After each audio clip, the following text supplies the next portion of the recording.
निरंजन से यह निर्णय करके कह दो कि वह अष्टांगी नारी अब तुम्हारी स्त्री होगी। ये देखिए, यहाँ पर सत्पुरुष का आदेश है कि निरंजन से यह निर्णय करके कह दो कि वह अष्टांगी नारी अब तुम्हारी स्त्री होगी।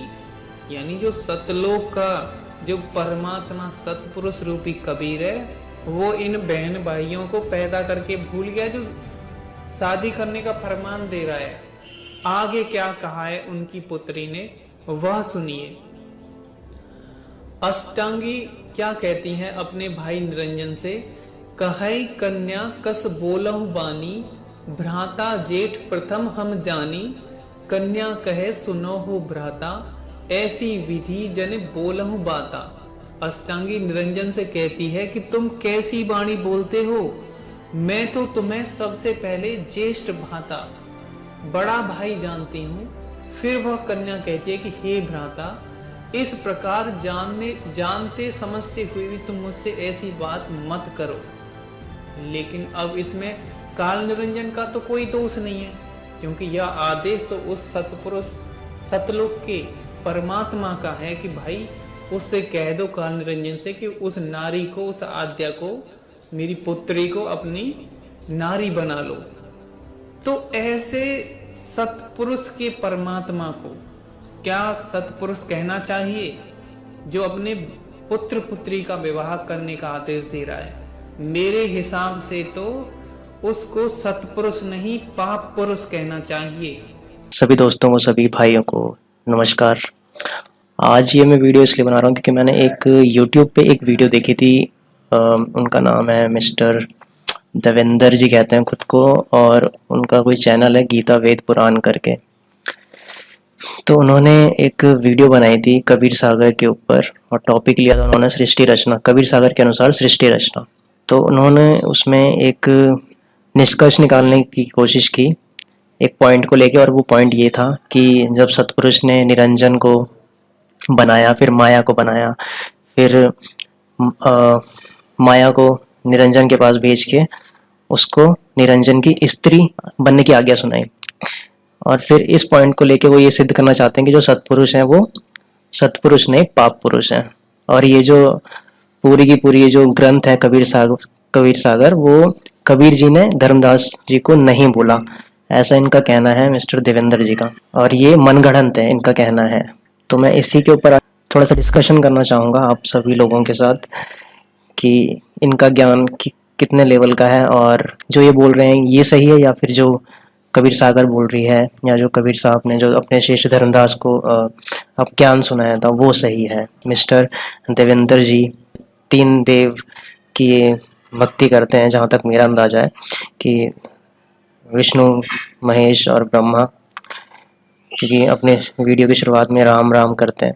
तो जाहिर सी बात है, देवेंद्र शर्मा नाम है तो ब्राह्मण समाज से आते हैं, तो ब्राह्मण तो इन तीनों देवता पे ही आश्रित है। देखेंगे कि कौन से भगवान सही है, एक्चुअली कौन सत्पुरुष है कौन पाप पुरुष है, अभी निर्णय हो जाएगा थोड़ी देर में। तो चलिए मैं पहले आपको सबसे पहले शिव पुराण की तरफ लेके चलता हूँ कि शिव पुराण गॉड के बारे में क्या बताती है, क्रिएशन के बारे में क्या बताती है। ठीक है, ये शिव पुराण है हमारा सचित मोटोटाइप गीता प्रेस गोरखपुर का।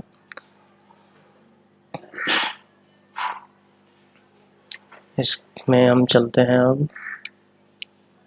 ये आप मैं इसलिए दिखा रहे हैं कि आप ये ना सोचिए कि एडिटेड है, आप इसे मंगा के पढ़ भी सकते हो खुद, पूरी डिटेल इसलिए दिखाई जाती है। यहाँ से प्रकाशित है, इतना फ़ोन नंबर है इसका, मुद्रक वगैरह, गीता प्रेस गोरखपुर, गोविंद भवन कार्यालय कोलकाता का संस्थान।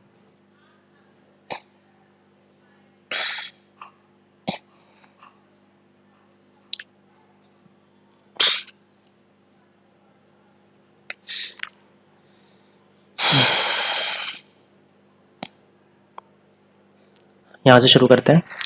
अपने पुत्र नारद की यह बात सुनकर लोक पितामह ब्रह्मा वहां इस प्रकार बोले। अगले पेज पे ब्रह्मा जी कहते हैं, देव शिरोमणे, तुम सदा समस्त जगत के उपकार में ही लगे रहते हो। अपने बेटे नारद को बोल रहे हैं, तुमने लोगों के हित की कामना से ये बहुत उत्तम बात पूछी है। जिस समय यहाँ पे फिर आगे बताते हैं, जिस समय समस्त चराचर जगत नष्ट हो चुका था, सर्वत्र केवल अंधकार ही अंधकार था, ना सूर्य दिखाई देता था, ना चंद्रमा, कुछ नहीं था मतलब। तो उस समय सिर्फ तत् ब्रह्म, इस श्रुति में जो सत्य सुना जाता है एकमात्र वही शेष था। इनके हिसाब से ब्रह्मा जी बता रहे हैं, जिनको उनको जितनी नॉलेज है, कि एक ही ब्रह्म था, एक ही भगवान था मतलब।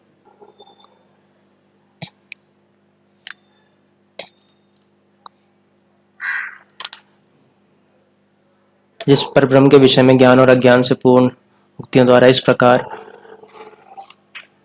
विकल्प किए जाते हैं, उनसे कुछ काल के बाद द्वितीय उसने कुछ समय बाद द्वितीय की इच्छा प्रकट की, मतलब एक से अनेक होने की इच्छा प्रकट की। उसके भीतर एक से अनेक होने का संकल्प उदित हुआ।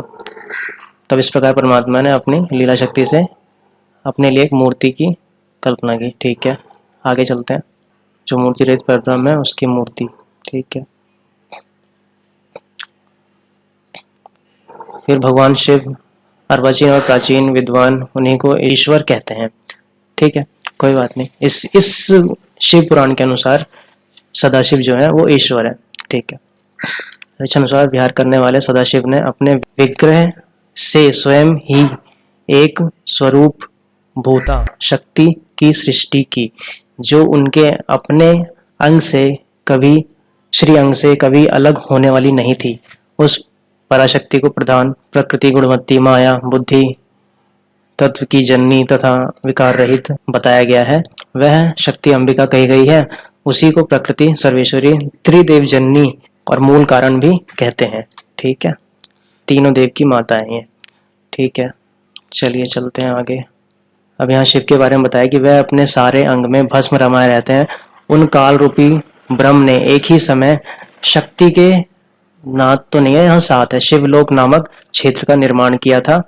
वह परम निर्माण मोक्ष का स्थान है। ठीक है, आगे चलते हैं। फिर जो सबके ऊपर विराजमान है, ठीक है, वह प्रियतम, मतलब अब देखो यहाँ पे कि जिस भगवान ने अपने शरीर से एक कन्या को उत्पन्न किया, अब वही अपनी कन्या को उत्पन्न किया तो वो पिता हुआ, और जिसको उत्पन्न किया, जिसको दुर्गा कहा, तो वो उनकी बेटी हुई। अब जैसे कि इन्होंने कबीर सागर में कहा था कि सतपुरुष ने दुर्गा को उत्पन्न किया और फिर वैसे ही निरंजन को उत्पन्न किया, तो उनके बच्चे हुए। तो वैसे ही यहाँ शिव पुराण में भी जब परमात्मा या इनके अनुसार जो परमेश्वर है वो किसी को उत्पन्न कर रहा है, तो वो भी तो उनका बच्चा हुआ या बेटी हुआ। तो अब उसी परमात्मा ने उसी बेटी को अपनी प्रियतम बना लिया, बेबी बना लिया। उसी शक्ति से फिर आगे की सृष्टि की, आगे की रचना की, आगे के बच्चे पैदा किए। जैसे कि अभी इसमें आगे हम पढ़ेंगे, वे प्रियतम शक्ति और शिव जो परमानंद स्वरूप है उस मनोरम क्षेत्र में नित्य निवास करते हैं। ठीक है, चलिए आगे चलते हैं। एक समय उस आनंद वन में श्रवण करते हुए शिव के मन में यह इच्छा हुई कि किसी दूसरे पुरुष की भी सृष्टि करनी चाहिए। चलिए ठीक है, अब दोनों ने बच्चा पैदा करने की इच्छा जताई।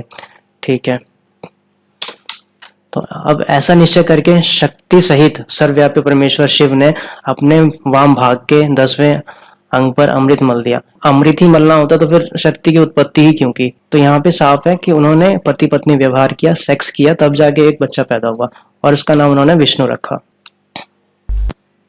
देखिए, शिव ने कहा, वत्स, व्यापक होने के कारण तुम्हारा नाम विष्णु होगा। ठीक है, तो पहला बच्चा पैदा हो गया। अभी ब्रह्मा स्टोरी सुना रहे हैं ना, तो ब्रह्मा अपने बारे में बता रहे कि मेरी उत्पत्ति कैसे हुई। तो यहाँ पे बताया कि तत्पश्चात कल्याणकारी परमेश्वर स्वाम सदाशिव ने पूर्वत प्रयत्न करके मुझे अपने दाहिने अंग से उत्पन्न किया।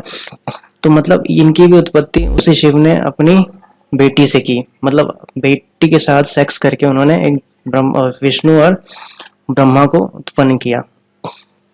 तो आप यहाँ से आप खुद अंदाजा लगा लीजिए कि शिव पुराण जिसको परमात्मा बता रहा है वो परमात्मा है या क्या है। मैं गलत शब्द इस्तेमाल नहीं करूंगा, आप खुद अंदाजा लगाइए कि जो अपनी बेटी के साथ सेक्स करके उत्पन्न कर रहा है बच्चे, वो भगवान है या फिर, अभी हम आगे बात करेंगे। ये तो हुआ शिव पुराण की बात। अब हम चलते हैं मैं आपको एक और एग्जांपल देता हूँ। एक दूसरा एग्जांपल ये है कि एक बार शिव और विष्णु आपस में बात कर रहे होते हैं और शिव जी विष्णु से कहते हैं कि आपने जो मोहिनी रूप धारण किया था वो मुझे रूप दोबारा से दिखाइए। तो विष्णु जी उनको वो रूप दिखाते हैं, वो मोहिनी वाला, और जो शिव जी हैं वो उन पे आसक्त हो जाते हैं, लट्टू हो जाते हैं उन पे, और फिर दोनों के मिलन से एक संतान पैदा होती है जिसे हम अयप्पा भी कहते हैं और मणिकंठा भी कहते हैं उनको, और षष्ठा भी कहते हैं उनको। तो आप अंदाजा लगाइए, तो क्या ये भगवान है? पहले तो शिव पुराण में शिव जी विष्णु सदाशिव जो है विष्णु को उत्पन्न करते हैं, और फिर बाद में वही शिव अपने बेटे मोहिनी रूप पे लट्टू होके उनसे एक संतान पैदा करते हैं। क्या ये भगवान है? इनको आप भगवान कहेंगे कि क्या कहेंगे? मेरे को तो समझ नहीं आ रही, आप ही डिसाइड कर लो ये चीज़। इसके बारे में आप थोड़ा नेट पे सर्च करिए तो आपको मिल जाएगा कि son of Mohini and Shiv, आपको पता चल जाएगा। अब मैं ये कहना चाहूँगा कि इन्होंने, मिस्टर देवेंद्र शर्मा जो हैं, इन्होंने जो अपने अज्ञान का जो परिचय दिया है कि सत्पुरुष को पाप पुरुष कहना चाहिए, ये पॉसिबल नहीं है कलयुग में, तो क्या ये पॉसिबल है जो शिव पुराण हमें बता रही है? विष्णु ने शिव के साथ जो संतान पैदा की, क्या ये पॉसिबल है कलयुग में? नहीं है ना। चलिए, कम से कम हमारे सत्पुरुष जी जो हैं उन्होंने खुद तो इस क्रिया में खुद को लिप्त नहीं किया, बच्चों को ये अलाउ कर दिया कि आप इस तरह की क्रिया करके आप आगे की सृष्टि जो है चला सकते हो, कोई बात नहीं। लेकिन उन्होंने खुद, जो गॉड है, उन्होंने खुद तो इस क्रिया में पार्टिसिपेट नहीं किया। और इसी का एक एग्जाम्पल और भी है हमारे पास, एक पवित्र जो बुक है बाइबल, उसमें भी है कि परमेश्वर ने आदम हवा को बनाया अपने स्वरूप में, तो उनको ये परमिशन दे दी कि अब आप इस संसार में फैल जाओ। फैल जाओ का मतलब क्या है? उत्पत्ति करो। वो भी तो भाई बहन थे। अब परमेश्वर जब एक है और सब उसी की संतान है, तो फिर अब आप समझ सकते हैं, समझदार को इशारा ही काफी है। परमेश्वर का इन सब में लिप्त होना गलत है, लेकिन जब परमेश्वर अपने बच्चों को कह रहा है कि हाँ अब आप उत्पत्ति कर सकते हो आगे की, तो परमेश्वर वहां पे गलत नहीं हो सकता। अगर वो ऐसा नहीं कहेगा तो सृष्टि आगे नहीं बढ़ेगी। परमेश्वर अगर इन सब चीजों में लिप्त हो जाए तो वो गलत है, जैसे कि शिव पुराण में साफ साफ आपने देख लिया है। मैं किसी भी ग्रंथ की या फिर किसी भी देवी देवता की इंसल्ट नहीं करना चाहता, बस मैं इनकी जो सोच है देवेंद्र शर्मा की, अपने कुतर्क को सही साबित करने की जो इनकी जो चाहत है वो बहुत ही गलत है। लोगों को मिसलीड कर रहे हैं, ये काल के पक्के दूत हैं। और मैं सभी पढ़े लिखे समाज से, सभी जगत से, भगत से, सबसे मैं बस इतना ही रिक्वेस्ट करना चाहूँगा कि आप इस जैसे बेवकूफ़ के चक्कर में ना पड़ें। आप पढ़े लिखे हैं, अपने ग्रंथों को खुद जान सकते हैं, समझ सकते हैं, पढ़ सकते हैं। इनको खुद तो कोई ज्ञान है नहीं, बस एक चैनल बना लिया, उस पर वीडियो अपलोड करते हैं, पैसा कमाते हैं और कुछ नहीं। इनको किसी के कल्याण से कोई लेना देना नहीं है। ये पहले अपने धर्म ग्रंथ पढ़ लें, अपने देवी देवता के बारे में पढ़ लें, दूसरे के बारे में, दूसरे पे उंगली बाद में उठाएं। मैं अरुण कुमार, दिल्ली का निवासी, रामपाल जी महाराज जी का शिष्य, आपको धन्यवाद कहता हूँ कि आपने इतना टाइम दिया इस वीडियो को देखने के लिए। और हो सके तो इसको शेयर ज़रूर कीजिए और ऐसे बेवकूफ़ों से बच के रहें। ये प्राइम टाइम है, इसमें ही आपको सच्चा ज्ञान मिल रहा है, उसको एक्सेप्ट कीजिए और उसको जन जन तक फैलाइए। धन्यवाद, थैंक यू।